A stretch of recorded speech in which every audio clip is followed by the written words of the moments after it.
Oh, hello. Oh, hello. And welcome to the Comic Queens podcast. I'm Alex. And I'm Annie. And today we're going to be discussing my New Year's resolution reads. I'm a little nervous. I'm pretty excited to see what you read and what you didn't read. I'm also excited to just sit back and relax and hear you tell me some stories. I know. Honestly, it's a pretty good list. So I'm pretty fortunate. I did love everything that I did read. Mm-hmm. So I'm going to hop right into it. First, I did read Let's Kill Your Husband. I read it at the beginning of the year, so I did kind of have to look back at this one. It's a girl love on Manta, and it's 43 episodes, a completed series. I did complete the entire thing, and I loved this series, 100%. It's a story about Mio. She works as almost a luxury department store manager, and she puts on all of these really high profile events for really rich clients. And she tries to use this to explain why she tries to help out so much, because her entire job is to serve, basically.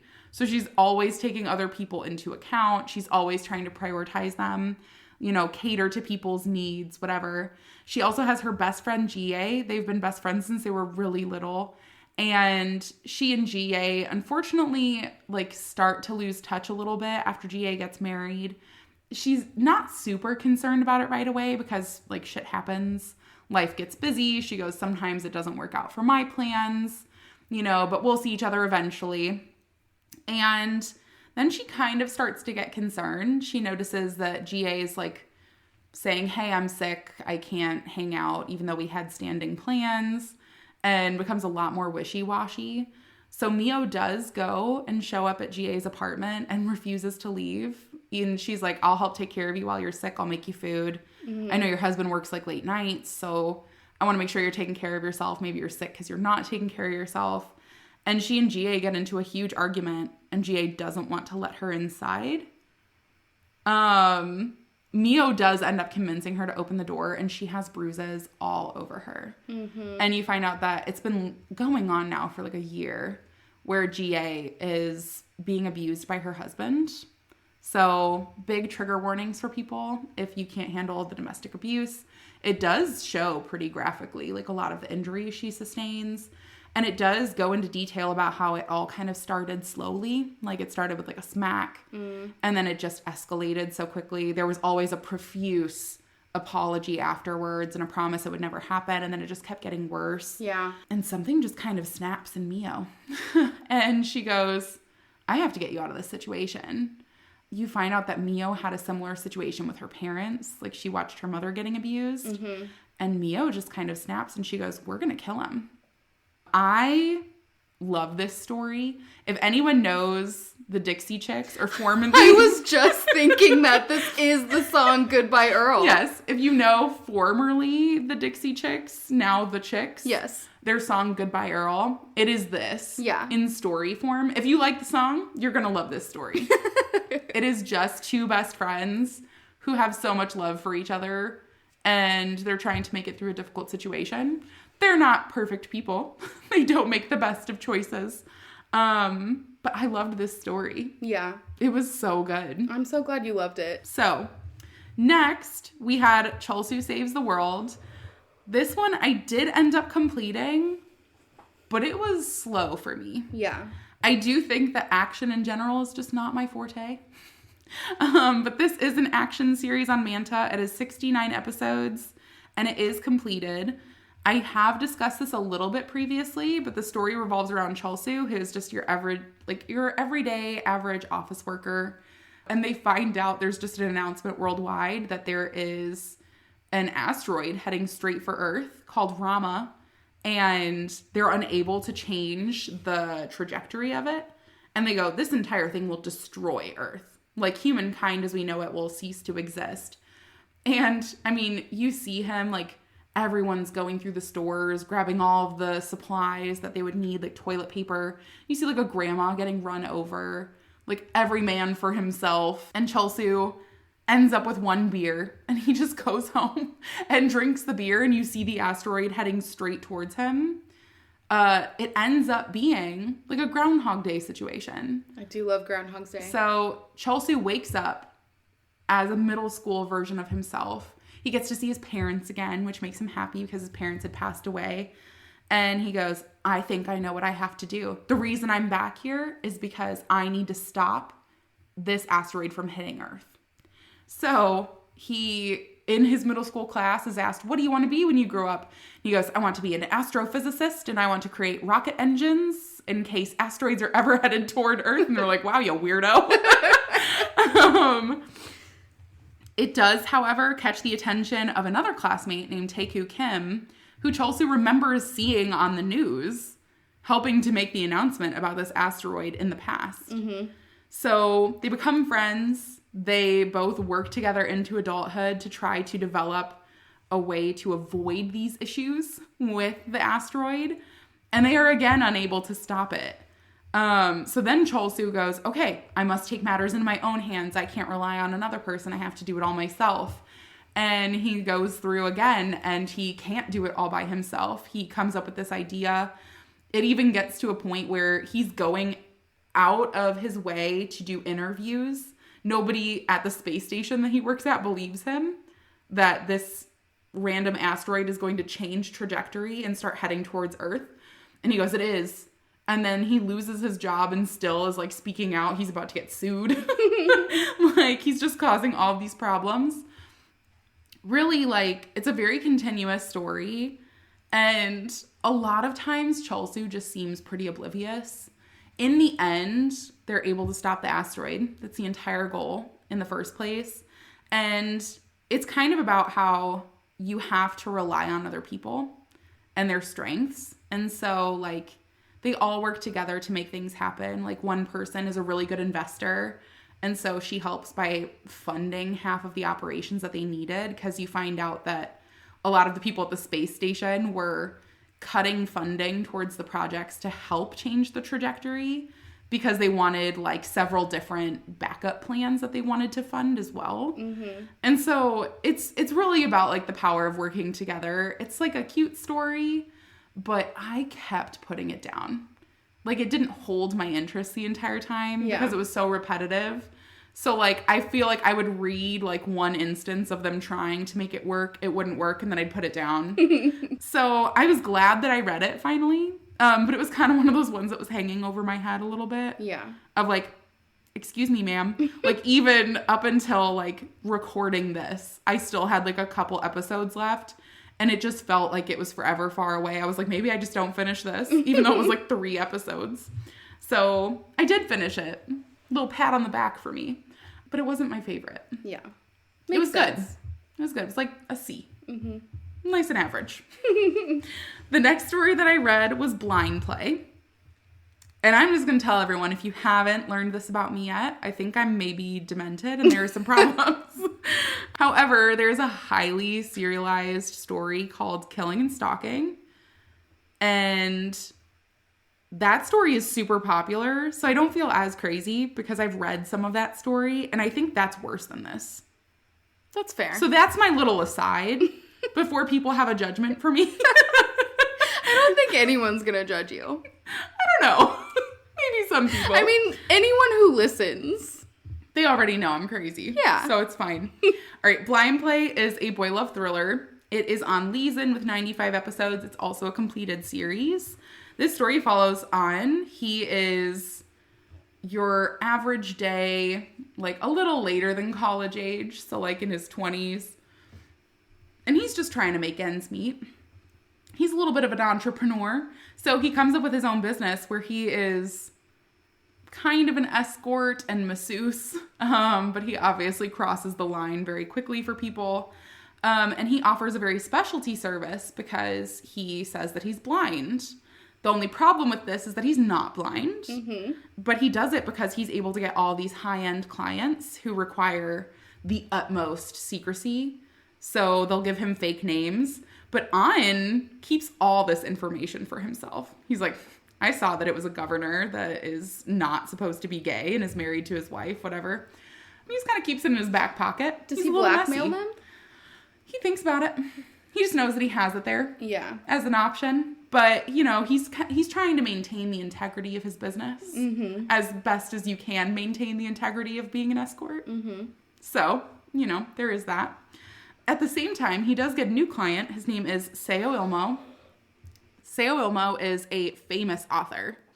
This man is incredibly wealthy. He's really handsome. And he's also a murderer. He invites An over to perform some acts with him, which An is totally fine with. But An is supposed to be blind, and there is a dead body on the couch next to them while they're doing everything. So An is like, I can't react to anything. And Seo Ilmo does kind of keep prodding him. He's like, oh, like, are you okay? Do you see something upsetting? And An's like, no, I don't see anything. I'm blind. What are you talking about?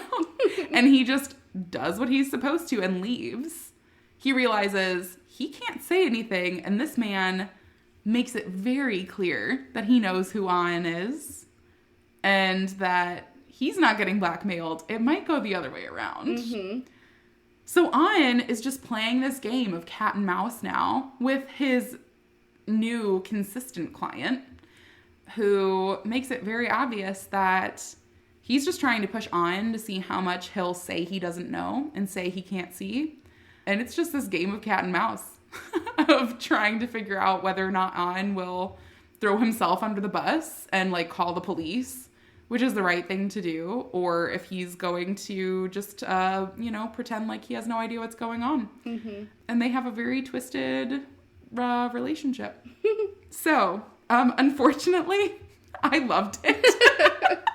I loved every second of this story. And yeah, I mean, it's demented, but I mean, it really had the thriller going. And I enjoyed it a lot. I'm so glad you loved it. Yeah, it's not a surprise. If people have listened to this podcast, they'll know. Mm-hmm. But yeah, it was pushing my boundaries a little bit. So, the next one is Dragon King Oath. I wish I could give you more information, but that is about all you will be getting because that's all I've gotten. They had made an announcement on socials that this would be coming out in 2024, and they're big fat liars. Because there's been no announcement. No story has come out. I have my theories as to why, assuming that they launched the GEM program and now they're in talks with people as to whether or not this story will be something that needs to be GEM only so that the author makes more money, which I understand. But also, when you tell me a story is coming out in 2024, I'm going to be a little disappointed when it doesn't. So as of today, it's still not here. Technically, there's still some time. Well, unless they aired it like today or tomorrow, it's not happening. So, couldn't read that one for obvious reasons. It doesn't exist yet. The next one, Garden of the Dead Flowers. I will not beat it over the head. It is such a perfect story. Go read it. Webtoon, 60 episodes. We did it as a buddy read, so if you've missed any of our talks through that, there are several other episodes for you to listen to. Or any of the other million times we've talked about it. Just in mention, talking about how we would fix Vincent or something. Yeah. Yeah, crazies. The next one is I'm Your Guardian Angel. I did finish this series. It is a romance fantasy. It was on Manta with 104 episodes, and it's completed.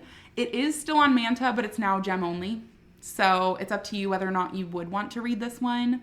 I loved it, but having read it once already, I'm not going to buy it for the gems. Yeah. I'd maybe, if it was on a different platform, I'd maybe buy it again on a different platform where I already invest the additional money. But Manta's pretty expensive for their gems, so it'd have to be a really special story to convince me to do that. Yeah. But this story follows Dove, who is kind of the black sheep, except for he's the black angel. He has black wings and dark hair, and everybody else has beautiful light hair and white wings, and they're perfect. And he just feels like the outcast all the time. But to try to combat that, he's like, I'm going to be the best angel there ever was. And I'm going to become an angel and, get promoted. And I'm going to do everything right. And all he has to do is go to Earth and make his humans happy. And then he's golden. But unfortunately, he gets assigned to a girl named Yena, who has everything she could want ever, except for love. The person that she loves, it's entirely unrequited. And why is it unrequited other than it is a fallen angel who has no interest in being there for her at all? he is there for his own mission. So Dove is kind of set up for failure. However, they end up falling in love with each other. It is a very cute story. Mm-hmm. I love it. I love him. The chibis in this one, unmatched. So cute. I know you'd love it. I do love a good chibi. But all in all, it's just a really cute series. Very typical little romance, but I love them. The next one is Illuvian Cycle. It's a comedy on Webtoon with 76 episodes, and it is completed. I did not finish this. I think I got about 18 episodes in, and it's not for anything bad. I do love the series, and I will continue reading it, but the series starts out with a god named Illuvianess, and he's congratulating this very evil-looking demon and this angelic man to his right and his left named Malum and Bonham about executing a perfect destruction of the world yet again. And really, he just runs something called the Illuvian Cycle, which is the contracted end of the world that happens every so many thousands of years between. So he goes, okay, well, good job. We wrapped it up. Go ahead and have a vacation, and I'll see you the next time that the world is set to end. And you guys will pick your human people to represent good and evil in this battle to the death. So, about 9,999 years later, they have Kim and Jamis, who are characters that they live in an orphanage together. They grow up as like best friends and talk about Grumpy Sunshine. They are the exact opposite of one another. The orphanage they live in is awful. Like, the headmistress who's taking care of them is like teaching them how to become hackers and steal money from people, and she's terrible. So she loves Kim because Kim is like ready to get the hell out of there. She's pretty evil in general, wants to become a hacker and steal as a living. And then there's Jamis, who is like the sweetest little bubblegum sunshine boy, and she hates him because she says he's useless and he's not good at helping for her cause. Aw. So everyone there is so mean to him. She's like, you're a nightmare. I don't know anyone who would love to take care of you. Can't wait till you're 18. Goodbye. So Malum and Bonham find out that they are supposed to go to Earth and use their compasses to find their evil human and their good human. And their compasses are pointing to two people in the same room. And they can't figure out where the compasses are pointing because they're right next to each other, and usually it's not like that. Mm-hmm. So they're both staring at Kim and at Jamis, and they're like, I wonder who's who. And they hear the governess or whoever from the orphanage talking about them. And she goes, Kim, you are destined for greatness. You've been such a great help to me, and you will go on to do wonderful things. And Jamis, get out of here. Like, no one likes you, and people are booing him. So they're like, oh, it's obvious. So poor little Jamis has to go with Malum, the demon. And Kim goes with Bonham. And chaos ensues because they've chosen the wrong people in the wrong place. Mm-hmm. It is very funny.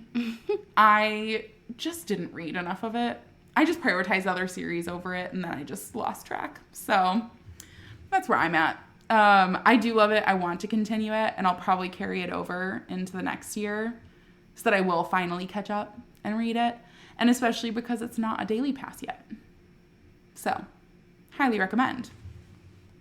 The next one is an ongoing series. It is Mafia Nanny. We've talked about this one before because it's perfect, and I love them. It is kind of an action romance on Webtoon. It also has 58 episodes, and where the story is continuing, it's perfect. I would change literally nothing. Davina and Gabrielle are having little romantic moments here and there that are never able to come to fruition because someone always interrupts them. But there are so many freaking funny moments in this webcomic. Like, I laugh out loud. There's also a significant portion of one episode where Mikey is pissed off because there are a bunch of nannies who are taking care of, like, a big group of children. And they start dissing Davina, saying that, like, because she's only taking care of one kid, she's lazy. And Mikey goes, I will not allow for this injustice. You are speaking evil on the Angelini family name, and I will not allow. So he convinces Louis, his little best friend from the French mafia, to help him with unbuckling all of the children from this wagon. And the nannies have to catch all these rogue children who've now broken out from their restraints. It is beautiful. I love it. It's like a little jailbreak scene, and Nico takes a video of it. And I just think that it's beautiful. I'm not fully caught up, mostly because other things have also taken precedence. But I love this one. It is a good story. It's a good story. And Gabriella is beautiful. Beautiful.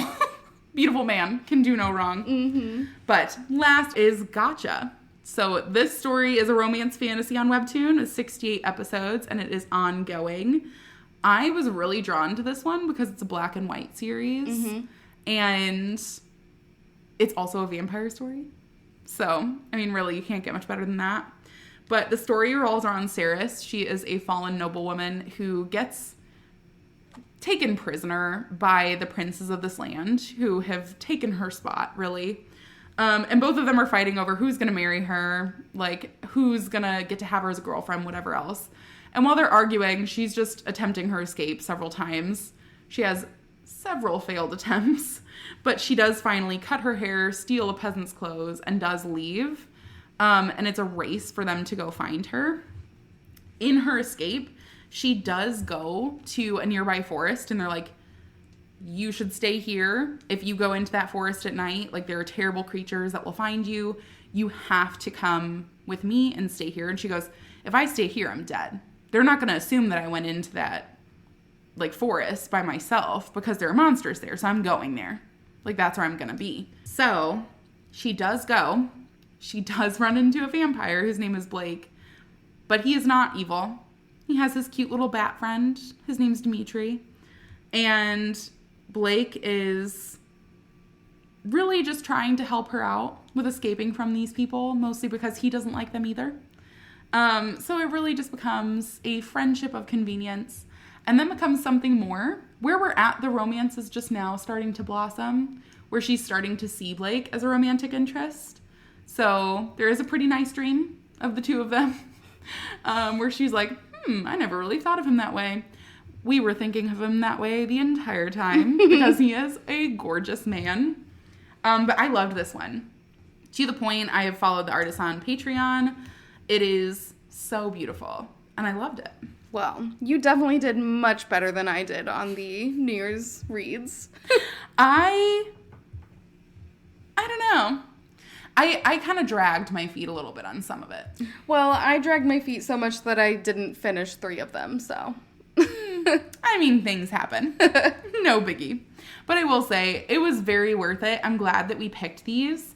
And I'm looking forward to setting some more goals for ourselves. I think it's a good way to at least make sure you have some direction in the new year as to what you're wanting your reading journey to be and everything else. So, thank you all so much for joining us on my New Year's recap, and looking forward to talking to you for our next year, new reads.